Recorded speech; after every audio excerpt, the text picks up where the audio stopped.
Nasihat kupu-kupu.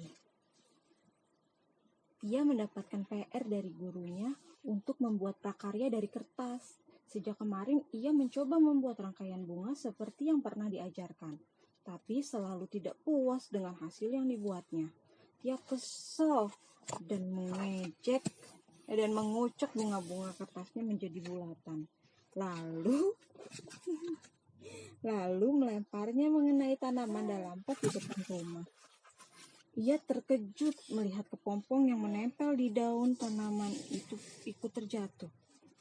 Penasaran, dia pun melangkah untuk memperhatikannya lebih dekat. Kepompong itu bergerak seperti mau pecah. Dia menunggu perubahan yang terjadi. Setelah beberapa saat, tiba-tiba seekor kupu-kupu cantik keluar dari kepompong. Dia kaget. Kupu-kupu yang tubuhnya berwarna-warni itu terbang tepat di depan wajahnya. Lebih kaget lagi ketika sebuah suara menegurnya. "Selamat sore, Tia." Dia melihat ke kanan dan ke kiri. "Siapa yang bicara?" "Aku, kupu-kupu di depanmu." Dia terbelalak. "Terima kasih sudah menemaniku berjuang keluar dari kepompong." "Kamu enak sekali," seru Tia. Takjub memandangi kupu-kupu yang menari di atas kepalanya. Aku senang melihat warna-warni sayapmu."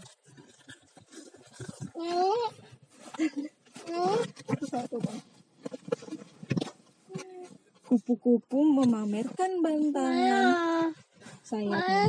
"Tentu saja aku cantik, tapi kamu tahu tidak? Aku butuh waktu lama loh untuk terlihat cantik seperti sekarang." "Maksudnya?" "Coba tebak." Kupu-kupu tersenyum. "Sebelum aku jadi kupu-kupu, aku jadi apa dulu ya?" "Kepompong." "Aku sudah melihatnya tadi." "Kamu benar, Tia. Tapi apa kepompong itu cantik?" Menurutku sih sedikit." "Kok sedikit?" "Iya, soalnya hanya bulat dan lonjong." "Itu sama saja kamu mau bilang kepompong itu jelek." "Aku tidak bilang begitu." "Satu lagi," kata kupu-kupu. "Sebelum jadi kepompong, coba tebak aku jadi apa dulu." Dia tahu dari ibunya bahwa sebelumnya kepompong berasal dari ulat, hewan yang membuat sebagian orang merasa jijik. Mengingat perjuangan ulat menjadi kepompong dan kupu-kupu membuat dia sadar betapa selama ini ia mudah sekali menyerah. "Kok melamun?"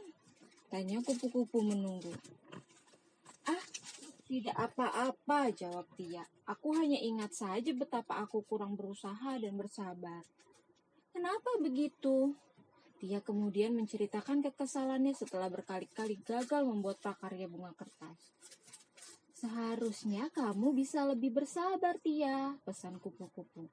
"Masa kamu kalah sama aku?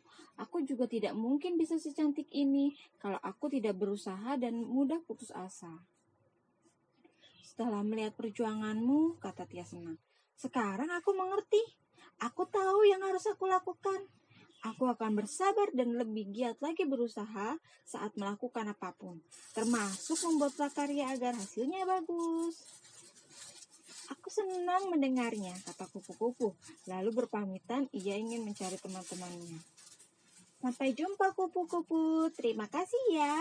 Dia melambaikan tangan dan terus memandanginya sampai kupu-kupu itu hilang di balik pepohonan. Lalu dengan penuh semangat, ia menyelesaikan prakaryanya. Dia senang sekali melihat hasilnya. Bunga kertas buatannya begitu indah. Nih ada pesan dari Kak Awam.